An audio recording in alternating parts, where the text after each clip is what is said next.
zomhlaba ntonje sayiguda ngokukhulu ezulwini wena uzibulalanga ukuzama ukwahlukanisa umzimba nobunzima bomhlaba wathi wahlukanisa umzimba nokuphefumula kaloku ingqondo ithe uzophumula ngokomoya kaloku abo ayingomathemba qho xa sikhala bathi yona ikhala ngaphakathi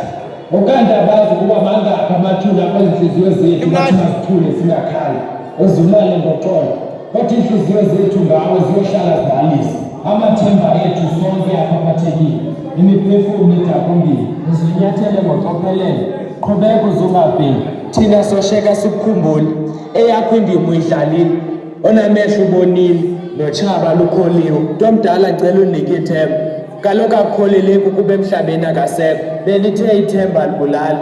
kodwa yahamba amajoni axhensa ngokulandelelana ndicela nindosule inyembezi nipholise amanxeba kaloku eyami inhliziyo ibhobhozikazi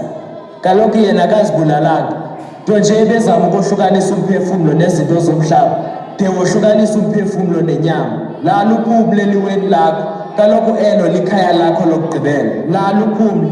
kaloku eyakho indlela iphela apha mhla usize emhlabeni yayini intokazi yayikuthwele kodwa mhla ugoduka bathandathu amadoda ayekuphethe yaza ndikholwa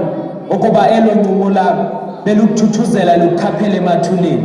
ubumane usithi bayeke kanti uyazazi wena uzilungiselela ukufa kodwa ndithi lala ngoxolo sophinda sibonane kwelizayo